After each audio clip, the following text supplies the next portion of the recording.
तो भाई लोग कैसे हो आप लोग। तो स्वैलो द स्टार के नेक्स्ट नोवेल के एपिसोड नंबर 128 में आपका स्वागत है। तो चलिए शुरू करते हैं, लेकिन इससे पहले अगर आपने मेरे चैनल को सब्सक्राइब नहीं किया तो सब्सक्राइब करके बेल आइकन दबाना ना भूलें। तो जैसा कि हमने पिछले एपिसोड में देखा कि नलान सान ने लू फेंग, होंग और थंडर गॉड को जख्मी कर दिया होता है और फिर लू फेंग ने नलान सान के सारे बुरे कारनामों के बारे में बता देता है।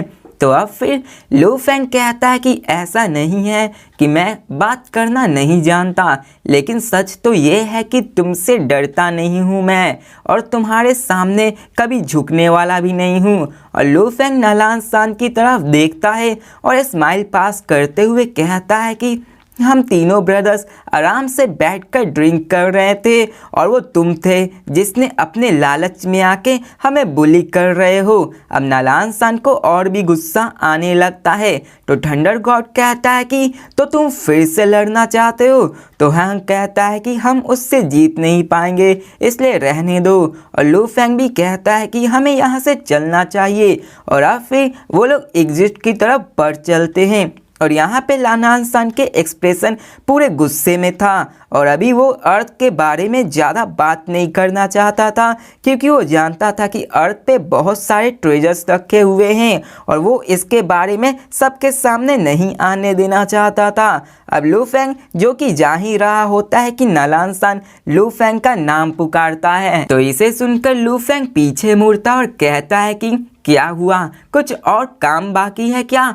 तो नलान सान कहता है कि हमने अभी लड़ाई की है, तो क्या तुम डिससेटिस्फाइड हो। तो लू फेंग कहता है कि हाँ मैं हूँ। तुम एक यूनिवर्सल लेवल 9 के बंदे हो जिसके पास एक्सपीरियंस, स्ट्रेंथ, कॉन्शियसनेस सब कुछ ज़्यादा है और तुम सारी चीज़ों में हमसे ज़्यादा स्ट्रांग भी हो और ये बैटल वैसे भी फेयर फाइट नहीं है। तो क्या तुम्हें अभी भी लगता है कि मैं इससे सेटिस्फाइड होऊंगा।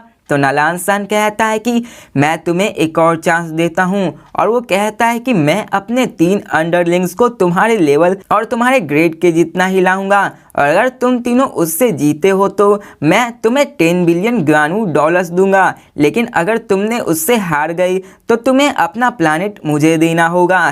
क्या ख्याल है इसके बारे में। तो लू फेंग जवाब देते हुए कहता है कि ये बैटल की बात ठीक है, लेकिन अगर प्लानिट को चाहते हो तो ये नामुमकिन है। अब ये सुनकर नलान सान बहुत ज़्यादा गुस्से में आ जाता है और अपने दांतों को पीसते हुए सोचता है कि इस लू फेंग के लिए इसके प्लानिट बहुत ज़्यादा प्यारा है और वो सोचता है कि इसकी प्लानिट पे इतने सारे ट्रेजर्स हैं, अगर किसी को पता चल गया तो दूसरे इसे छीन लेंगे। मैंने तो 100 बिलियन गानू डॉलर्स भी दिए, लेकिन ये इसे लेने से मना कर रहा है और वो कहता है कि अगर मुझे वो प्लैनेट मिल जाता तो मैं वहाँ के ट्रेजर्स को ऑक्शन में बेच पाता, लेकिन इनके पास पावर नहीं है। अगर ये ऐसा करते हैं तो बाकी के स्ट्रॉन्ग फैमिलीज इसे लूट लेंगे। मुझे कोई ज़रूरत नहीं होती अपने 2 यूनिवर्सल लेवल बंदे को भेजने की। अब नलान सान इस बात से ज़्यादा परेशान था कि लू फेंग ने ब्लैक ड्रैगन एम्पायर में अपने रजिस्ट्रेशन करवा लिया था और इस वजह से ब्लैक ड्रैगन एम्पायर के लोगों को भी धरती के रास्ते के बारे में जानता था और उसे डर था कि अगर उन बड़े फैमिलीज को अर्थ पे इंटरेस्ट आ गया तो वो अपने आर्मीज को भी वॉर्म होल के थ्रू वहां पर भेजकर वहां के सारे ट्रेजर्स को लूट सकते हैं। और नलान सान की फैमिली 3rd नंबर पे था और उसके ऊपर के फैमिली के पास सेक्टर लॉट के बंदे थे और नलान सान उनके सामने खड़ा भी नहीं हो सकता था। अब नलान सान लू फेंग, होंग और थंडर गॉड को जाते हुए देखता है, लेकिन कुछ कर नहीं पाता।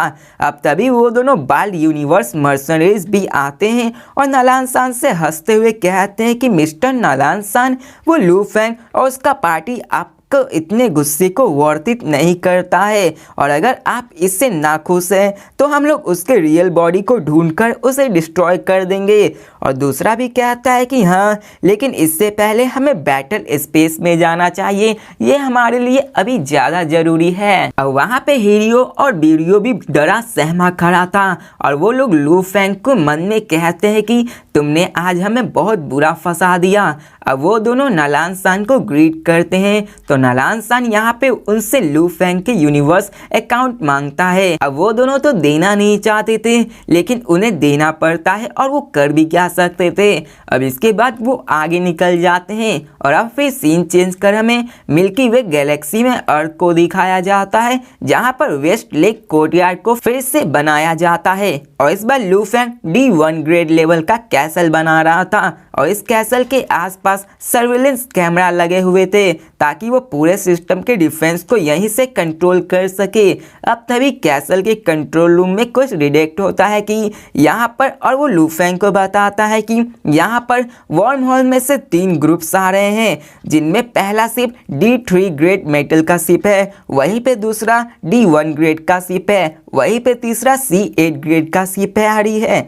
अब लू फेंग भी इन सब को देखता है और वो इस सिचुएशन को भाप लेता और कहता है कि उन शिप के लेवल के मुताबिक पहला वाला एक यूनिवर्सल लेवल वॉरियर ग्रुप का होगा, वहीं पे दूसरा एक इलाइट स्टार लेवल या फिर यूनिवर्सल लेवल का ग्रुप होगा, और फिर तीसरे की रही बात तो वो जरूर स्टार लेवल का ग्रुप होगा जो हमारे धरती की तरफ ही आ रही है। और लू फेंग मन में सोचता है कि जब से मैंने अर्थ का लीडर बना हूँ, यहाँ आने के लिए अगर वर्म होल भी यूज किया जाए तो लगभग 2 साल और 8 महीने लग जाएंगे। और इस तरीके से एम्पायर भी इसको जानती होगी कि यहाँ पर वर्म होल के द्वारा आया जा सकता है, और शायद इसलिए उन्होंने अपने स्काउट शिप को यहाँ भेजा है ताकि वो यहाँ के देख सके कि ये अर्थ कैसा है। अब तभी लू फेंग के पास वर्चुअल यूनिवर्स में मेल आता है। अब लू फेंग वर्चुअल यूनिवर्स में जाता है जहाँ पर 9 स्टार बे बना हुआ था, और यहाँ पर पहाड़, नदियाँ, ये सारे होंग लू फेंग और थंडर गॉड ने मिलके अपने घर को बनाने में कस्टमाइज किया था। वहीं पे 2 मंगोलियन ब्लैक यूथ लू फेंग के दोनों बच्चे को सिखा रहे थे और उन्हें ट्रेनिंग दे रहे थे। अब लू फेंग ने कॉन्सेप्शन पीरियड के दौरान कई सारे ट्रेजर्स को यूज किया था, जिसके कारण उसके बच्चे 4 साल की एज में ही इंटरमीडिएट लेवल वॉरियर्स बन चुके थे। अब ये अर्थ पे बहुत ही शॉकिंग था, लेकिन यूनिवर्सल लेवल में यह बहुत मामूली बात थी। अब लू फेंग आराम से कुर्सी पे बैठता है और उस मेल को चेक करने को बोलता है। अब लू फेंग देखता है कि वो मेल एक अनजान नंबर से था, लेकिन वो समझ जाता है कि ये मेल जरूर नालान सान ने ही लिखी होगी। अब लू फेंग उस मेल को देखता है और उसे आराम से पढ़ने लगता है, और उसमें डेंजर के बारे में लिखा होता है और उसमें वार्निंग भी होती है कि तुम्हारे अर्थ पे कई सारे ट्रेजर्स हैं जिससे कि तुम्हारी जान का खतरा हो सकता है। और अब लू फेंग उन सबको आगे पढ़ता है और उसमें बहुत सारे कंडीशंस और ऑफर्स लिखे हुए थे, जिनमें वो इस समय अर्थ को खरीदने की बात नहीं करता है, बल्कि वो उनका शेयर को कंट्रोल करना चाहता था। अब लू फेंग मेन स्टॉक होल्डर होता, वहीं पे लू फेंग लीडर के पोजीशन को भी होल्ड करके रखता, लेकिन नालान सान फैमिली को उसमें छोटा सा स्टेटस मिलता और ऑटमन शिप नालान सान को दे दिया जाता, और ऐसे ही करके वो आगे बढ़ सकते थे।